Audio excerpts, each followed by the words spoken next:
Alright guys, welcome back. Thought I'd do another M5 video today, specifically about the SMG transmission. Now this is something that seems to get a hell of a lot of hate online. Now I've owned this car for quite some time, so I thought I'd give you guys a real owner's perspective. Any of you M5 SMG owners out there, feel free to comment below. Let me know what you reckon about the SMG. Righto, so first things first, let's understand what we're dealing with here. Now obviously, just two pedals down here, no clutch pedal. And this thing can be driven in automatic mode, but it is essentially a 7-speed manual gearbox with a regular style clutch.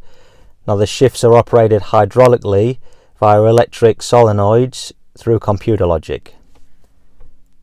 So automatic mode's looked after by the computer, and in manual mode, although it's not a typical H-shift pattern shifter, when you do shift, you're actually given an input to the computer, which is then hydraulically actuating the shifts. So you can use the shifter up or down. Then you got the paddles as well. I prefer to use the paddles. Now one of the biggest things people complain about these SMGs is that, oh, it's clunky, oh, it's jerky shifting and whatnot.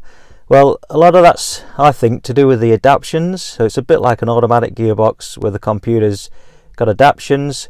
So over time, over so many ignition cycles, it'll learn how you drive, your driving style, and it'll adapt the shifting and the smoothness to your style. So you see a lot of people test driving these cars online and complaining that it's too jerky. They might have not let the adaptions catch up to their driving style. A lot of people will say, oh, you need to lift off the throttle a wee bit to make it smoother, but all you're doing is overcompensating for the adaptions then. So you need to drive this car for a little while, and then it'll become just right. I know if I've had this car at the dealer and they've taken it out for a test drive, when I jump in it, the first 20 minutes does not feel like my car. It feels weird, but it eventually comes right, and it just comes right nice. Now as far as the jerkiness is concerned, with the automatic mode, now this is certainly not like an automatic gearbox, like a 6, 7, 8 speed ZF gearbox, because you haven't got that hydraulic fluid, you haven't got a torque converter taking a lot of the inertia out of it. You're still dealing with gears and a clutch. But I will say, although it's not as smooth as a modern automatic gearbox, in automatic mode I'd say the shifts are about as smooth as an old GM TH350 that used to get in the old Chevys and whatnot. Now you do have some control over the behaviour of the shifting. So we've got 6 settings here. You've got 5 that are available, and the 6th one when the DSC's off, when your traction control's off. So the first setting being real slow, easy shifting actuation. If you're cruising around town, one thing to think about that is it'll set you off in 2nd gear when you pull away from a junction or whatnot, and then as you go up through the gears, it just seems to want to get you in 5th, 6th gear as soon as it can. So it'll be changing up. So good for fuel economy, but it just makes the car feel a little bit sluggish, but it's very smooth actuations. And then right the way up to the 5th, 6th, it'll just bang it through the gears as if you were really going for it. I normally drive it around town in number 3 setting.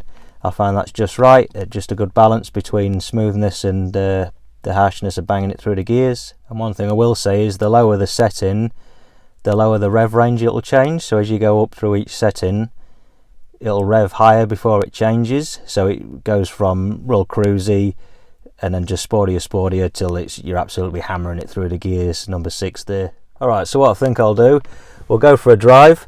I'll set it in automatic mode, 400 horsepower, just how you would drive around town. And I'll try it in first, then the 3rd, and then the 5th setting, and we'll just change up through the gears in each setting, and hopefully you guys will get to see the smoothness or the harshness of that.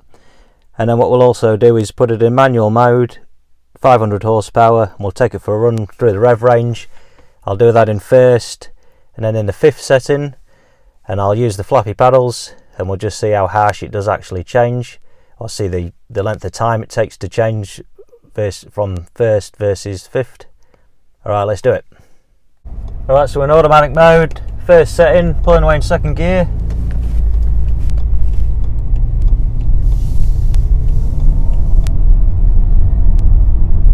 Third gear, 4th gear, 5th gear. Alright, automatic mode, pulling away 1st gear, 3rd setting. 2nd,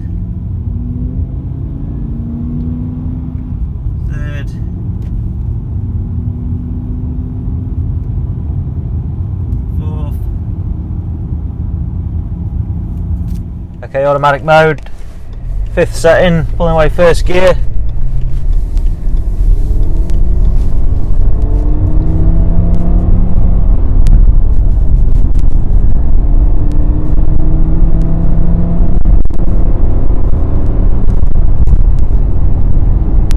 Third.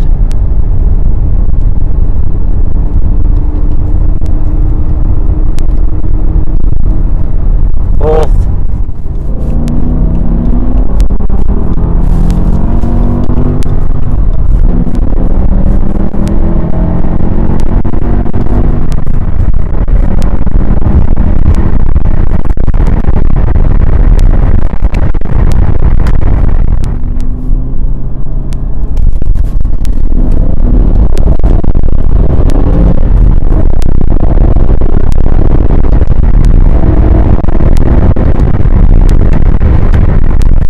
So there you have it. I don't find it in automatic mode to be clunky or jerky, but that's just my opinion.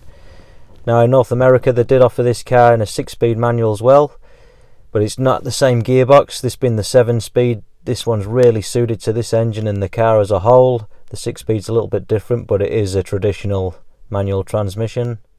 And with the earlier manuals you couldn't actually turn off the traction control, like fully off. Later ones you could, and the earlier ones, as far as I know, you can remove that with a software update. And another thing with the SMG, with it being heavily looked after by the computer, with a lot of fail safes, you can't money shift this engine with this gearbox. It won't let it happen. There's too many safety interlocks. Whereas the manual you can, so just bear that in mind if you're not very experienced shifting. And then obviously another difference between the two is the SMG is going to cost you a lot more to look after, because you've got all them solenoids, you've got the computer, the hydraulics, whereas the standard manual is pretty straightforward, just a slave cylinder and a clutch. If you do DIY the SMG clutch yourself, just bear in mind you will have to get it calibrated, either at the dealer or do it yourself using E60. Okay, let me know your thoughts on the SMG 3 and the M5, guys. Alright, I'm MTech Guy, thanks for watching.